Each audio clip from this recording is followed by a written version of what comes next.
Hey friends, welcome to another episode of the 3-2-1 Leadership Podcast with me, Pastor Jeff, where we're always growing to the current ceiling of our leadership, finding it and breaking through it while we honor God and grow closer to our Lord along the way.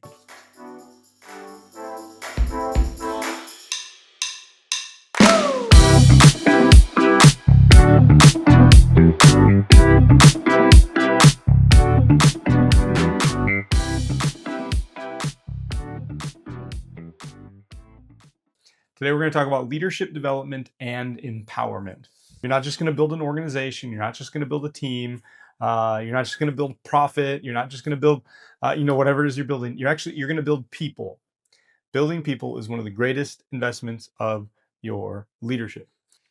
And I'll be upfront with you, of the 7 catalysts that we are going through in this training, this probably is the one that I see most leaders struggle with the most on the front end, especially if you're new to leadership, or you're new to having leadership grow to a new level. And don't worry, I'm gonna help you simplify it along the way. Real quick, this podcast is still relatively young, and I could use some help growing it. So before we dive in, could you like this video? Could you subscribe to the channel? Maybe even comment or share it if I earn it. That would mean the world to me. It'll take 3 seconds of your time, and it will help me way more than you can imagine. So please take some time to do that really quick. And now let's dive in. I want to flesh out our lesson by telling you a little story. In the early years of Restore, we had to grow from 2 layers of leadership to 3 layers of leadership. And that math is tricky.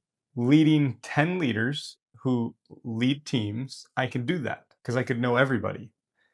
And at that time, what I did, instead of doing what I should have done, I just kept adding leaders that I got to work with. Because I'm a pastor more than I'm most things. I'm a pastor just in my core. I feel like if I lead you, I need to know you. I need to care for you. I need to, just all the things. I just need all the things. And so I let it stack up. And I'm not exaggerating. I had almost 30 direct reports who were leaders, all answering to me, and it was crazy. While I'm still caring for our congregation. 30 leaders are answering to me while I'm caring for our congregation. And the thing is, I wasn't failing because I didn't care. I was failing because I cared too much in the wrong way. And so my leaders weren't getting the best, the congregation, the church itself wasn't getting its best, my ministry work wasn't getting my best, and my family wasn't getting my best because I was trying to care for too many people too closely. And so I had a choice: cap Restore's growth at my relational capacity, or level out the team and learn a completely new way to lead. Silly me. For way too long, I just kept appointing new leaders or making teams bigger without adding layers of leadership. And I became the bottleneck of Restore for a season and learned this lesson in the most painful way. But we have learned this lesson, and now we have more leaders than I can keep track of, caring for more people than I can keep track of, honestly. And we're caring for people better than ever. In fact, over the years now that we've been doing this leadership development thing, we have grown from 1-2 levels of leadership all the way to, in some areas, we have 5 or 6 levels of leadership, where there's leaders overseeing leaders and teams, overseeing leaders and teams, overseeing leaders and teams, so on and so on to the fifth level. And so we're gonna work through, how do you do this in your team, in your organization, in your business, or wherever you may be. And it has to start moving from the question of how do I do more to who am I raising up? Shift from how do I do more and trying to problem solve that to the new question of who am I raising up to do this with me? Now, I said early on, this is the catalyst that I've personally witnessed many leaders struggle the most with. And I've seen people in businesses and outside of Restore who have capped their organization or their business's growth because they couldn't embrace this. And so it really is a powerful lesson, and it's a difficult lesson, but then once you learn it, it becomes your leadership superpower. What happens is, in the early stages of your team or whatever you're doing, when it's smaller and less complex, you get to be a part of the team with the team. and it's fun. You're doing a lot of the fun things. You're I don't know, maybe a okay sports analogy would fit here. It's like you're the quarterback on the leading the team from the field, and you're not quite the coach yet, calling the plays from the sideline where you don't actually get to go out on the field and play. And it's very different, right? It's very different coaching the team from the sideline than being on the field with the team. Training would even be different, right? And that's a metaphorical example of what starts to happen when leadership grows and leadership scales.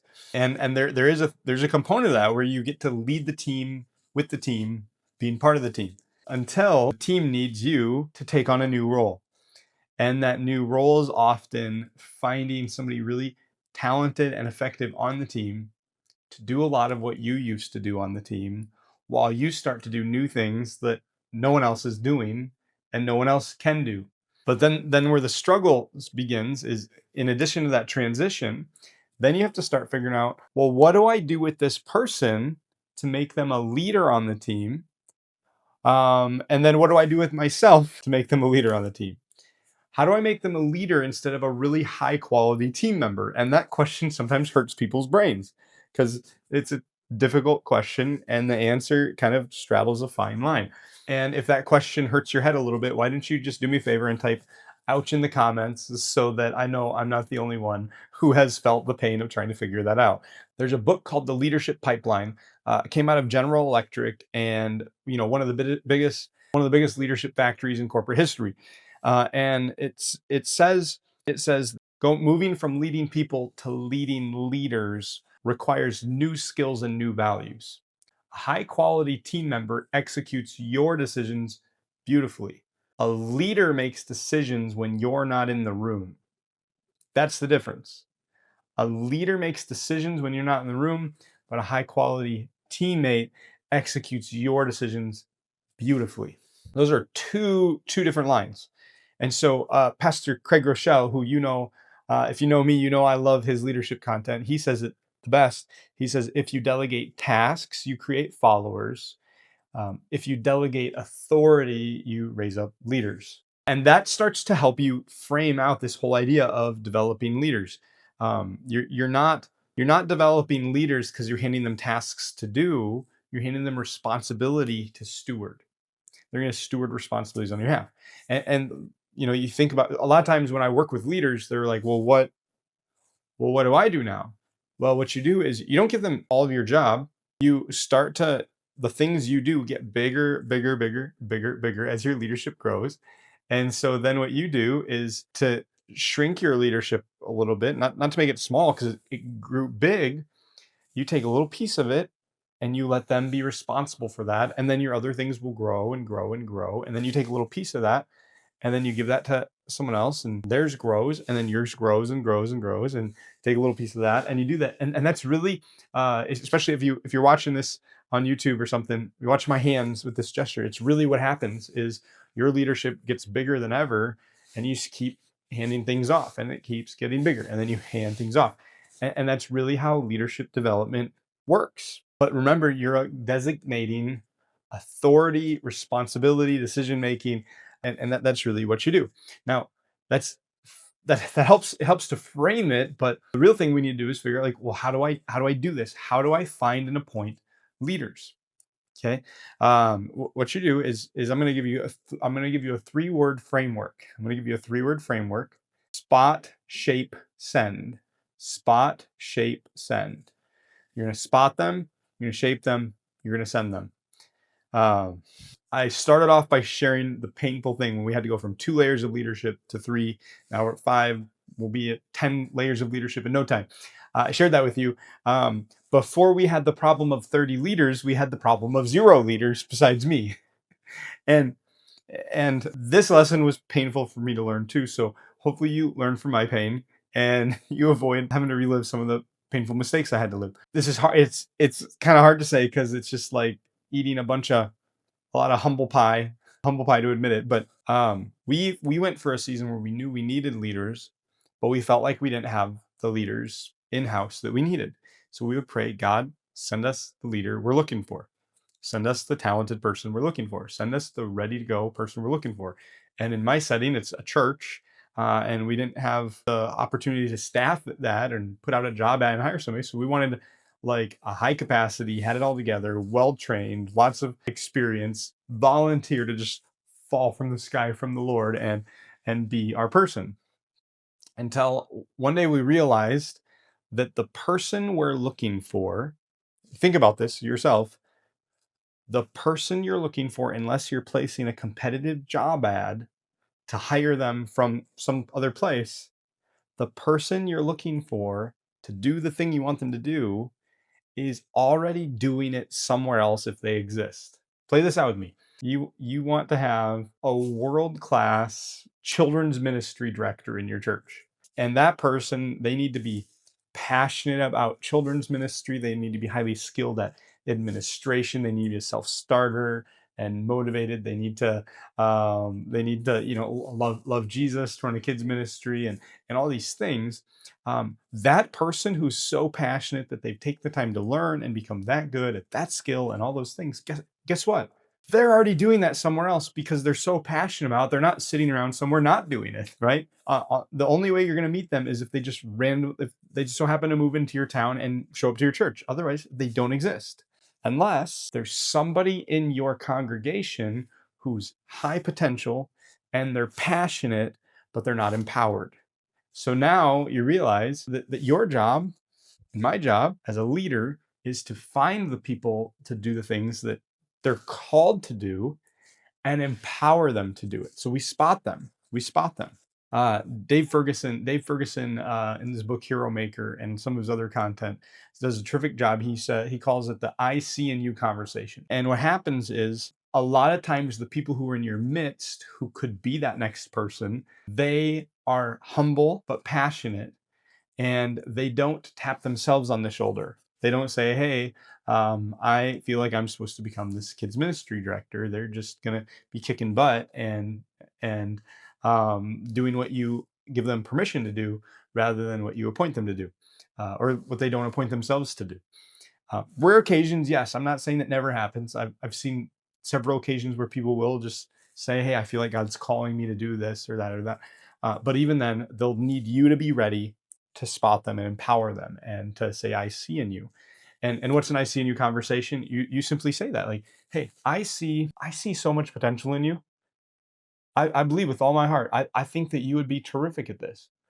And it's really interesting that there's this need right now. And I watch you doing this stuff right now, and it feels like you were actually made for this. How about we try it? How about we explore? You spot them. You spot them and you say, I see this in you. I could tell you dozens of stories of this. Tell you my calling story, tell you my wife's calling story. But one of my good friends is our church hospitality director. He's a volunteer leader. His name's Jake, and he oversees our greeting team, our kitchen team, our security team, and our usher team. As a volunteer leader, he's overseeing 4 teams and 1 department, our hospitality department. But you rewind before he was in this role, and he was just one of our highest performing security volunteers. And he was so good at security, but he had this rare gift, um, even though like if he wanted to be, he's built like a tank. If he wanted to be, he could just be this big, mean, scary looking guy, but he has this superpower of like he's built like a tank. He's power lifter. He's big. He's strong. He just hovers over me when I stand next to him. He's a beast, and yet he's also incredible at just being this friendly, just giant teddy bear at the door. And he's one of our best greeters too. And now when our hospitality director role showed up, we did the normal thing. We create a job ad even for a volunteer role, and we ask people to apply, and we do all the things. But myself and several of our leaders, we made a point to talk to Jake and to say, Jake, it would be a sin if you didn't apply for this. We all see this in you. We all see this in you. You are clearly hungry for more than what you're doing, and you've done such a good job with where you're at. You need to apply, and we need to investigate if you'd be a good fit for this other role. And long story short, Jake is now our hospitality director, and it started with an I see in you conversation. Just give him that extra nudge to explore the role, and here we are, and he's crushing it. And even though sometimes people just have that clear, like straight connection, God just tells them what they're called to be. Um, a lot of times, someone close to them, someone close to you, is going to see it in you before you see it in yourself. And so there's a lot of people in your midst, on your team, in your organization, in your church, in your business, who are ready for more. And all they need is you to give them that first I see in you conversation. So first you spot them, and then what do? You shape them. You shape them. You shape them. So what do you actually do? Like, you don't just say, "Hey, I think you'd be good at this," and then just give them the keys to the car and say, "Go drive." You teach them. You teach them how to drive. You teach them how to handle the new thing that you're giving them. And Ferguson again has a great model for this that we've adopted into our organizational structure. It's I do it, you watch, I do, and then we talk. I do it, you help, and then we talk. You do it, I help, then we talk. You do it, I watch, then we talk, and then you do it. You're released. You're released. And then somebody new watches you. And then the next step is you find somebody, you do it, they watch, you do it, they help, and you create an infinite growth potential where everybody can empower everybody to find new leaders and do incredible, wonderful things. And I hope you caught what's in every single step. We talk. We talk, we talk. Constant feedback in that development process, constant questions in that development process. It's a relationship, it's a developmental process, not just some random handoff and then you disappear into the sunset and leave them out to dry. No, no, no. It's a developmental process and relationship. Um, one of the problems is a lot of times people stay in step one forever. That's the limiting factor to a lot of leadership. I'm going to do it, and you keep watching me do it. I'm going to do it. You keep watching me do it. It would be so easy for me to do that as a preacher. I love preaching. I I don't need to take time off from preaching, and I know it's good for me to take time off from preaching, but I love preaching so much. I hate sharing the pulpit because I just love writing sermons. I love studying. I love preaching sermons. I feel yucky when I go too long without preaching, and yet it is so good for me to not always be up there and to say, hey, you know what? I'm going to share it and train it and equip other people to do it too. And we have a track record of developing some really good preachers because I don't need to always have everybody watch. I can let other people do it. And remember, while you're shaping them, I do it, you watch, or you do it, I help, wherever you're at in the process. The goal is not to just give them tasks. Write that down, type it in the comments. Write that down, type it in the comments. The goal is not to just give them tasks. It's to give them responsibility. I wasn't very clear. This is what I want you to write in the comments. Do not just give them tasks, give them responsibilities, give them authority. And if you don't do that, then you're doing what Craig Rochelle and the others have talked about that I referenced earlier. It's you're creating followers instead of leaders, high capacity team members instead of team leaders, and you're robbing your future self and you're robbing the future of your organization by not empowering leaders. So make sure you're delegating responsibility and authority, not just tasks. In the very first episode of 321, I talked about how you shift from being the chief doer to the chief delegator. That's another way of saying this. You delegate things that they are in control of, and you give them time to get better at it than you. They might not be as good as you in the beginning, but you're going to give them time and they're going to be more focused on a smaller number of things. So there's a lot of times they'll get better than you at certain things. You're still their leader, and it's a win when they're better than you. It's not a loss that somebody gets better at you. You celebrate that. Praise God, they got good, and you got to be part of unlocking their potential. So you spot, I see in you, you shape them. There's the whole process. I do, you watch, you help, you do, I watch, I help, you do, et cetera, et cetera. You spot, you shape, and then you send them. You send them. Your name comes off of things, their name goes on things. You do not get the credit for it, they get the credit for it. And if people try to give you credit for it, you're just going to shower all the credit towards them. They did it, they did it, they did it, they did it, they did it. It's not about you anymore.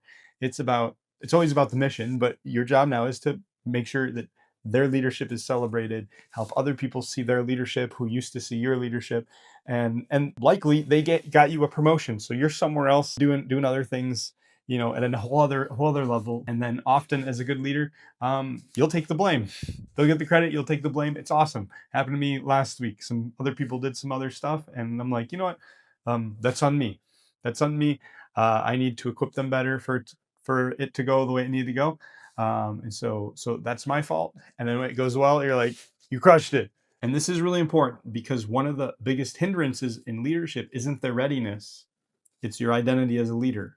A lot of times we don't want to give it up because we really like doing what we're doing. And there's a fear factor or a pride factor that's hindering us from sharing. And so it's funny that this is a common struggle, because when you look at what Jesus did with his disciples, that's really what we're talking about. We're just talking about leadership discipleship. Jesus told his disciples that I will leave and you will do even greater things than I did. And Jesus is God, so that's a confusing statement, but he didn't say that as a negative thing. He said that as a celebration, that my disciples will do even greater things in my absence after my ascension. Praise God. And that's again, that's the attitude we get to have. So when you lead like this, you get to lead like Jesus. If I can pause for a second, I'd love for you to comment an honest answer to this. Are you more of a doer or are you more of a developer? Which one are you? And I want you to start thinking with what we've said so far. What do you need to change to become more of a developer? All right, here's some homework for you. I've got a two-part homework assignment for you. Okay. Part one is write down one name of one person on your team that you want to start developing. And a pro tip for you, go back to the shaping instructions. I do it, you watch. I do it, you help. You do it, I help. You do it, I watch. You do it. You go to that 5-step and we talk each time. And a pro tip is you don't need to think of somebody that you want to be a leader on your team and have the I see in you conversation at step one. I do it, you watch. Hey, I think you should be a leader. You start watching me and then you become a leader too. You can do step one and step two a little more casually and then have this I see in you conversation if you're not 100% sure. So what that looks like is watch how they're watching you. Hopefully they're already on your team. And so watch how they're watching you. And then you're like, yeah, I suspect, yeah, I did think of your name right away, and you're probably going to be good at this. And then ask them to help with a responsibility. Like, give them an opportunity to make a decision on something. You can even test the waters a little bit. And then by the time you have the I see in you conversation, hey, I was thinking our team really needs another leader on the team. I think you'd be great at it. And I gave you some responsibilities. I think you handled it really well. I think you have a lot of natural instinct for this. Sometimes, especially in a volunteer world where they're not maybe applying for a job or whatever they already like went out to apply for, it helps them build confidence. There's a lot of times when the idea of being a leader freaks people out. They're like, I could never lead anything. In a sense of honest humility, or they lack self-awareness. Is like, I could never do that. No, no, I just want to serve on the team without realizing that they're already kind of being a leader on the team anyways. So you don't have to like freak them out and right away just have an intense I see in you conversation and say, all right, I'm going to start, you start watching me. So I'm not saying never do that, depending on the relationship you have with them. But there are some situations where it's like do step one and do step two to kind of give them a tryout and build some confidence. And then you can have the I see in you conversation, just to make them more comfortable for maybe your more timid people or super humble people who, aren't aspiring to leadership, but you know that God built them for it. So guard your heart while you do that. You never want to be manipulative in it, but if you know somebody where that would be helpful, that's a pro tip for you. And then when you appoint them or have the I seen you conversation becomes more formal into a role, then go back to step one. Hey, I'm going to do it. I want you to watch for some training. Now that they're aware that you want them to be the leader, I do it. You help, and you just repeat the 5 steps after the I see you conversation as well. So homework number 1 is to think of that person and write down their name. And then homework number 2, I kind of already jumped the gun and gave it part of you. It is don't necessarily give them a role, but homework number 2 is to give them a real piece of responsibility to practice being the leader. Just give them a piece of responsibility and see how they do and celebrate it. And then see if that turns into a I see in you conversation, and you might have just found your next leader. And a bonus piece of homework, if you want to, a great way to develop that leader would be to share this episode with that person and tell them, ask what they think about it. They'll probably know you're talking about them. And that's it for today's episode. Like, comment, subscribe. Make sure you drop that doer or developer comment. And remember, the goal of today's episode is not to become replaceable. It is to be reproduced. Love you guys to pieces. Peace.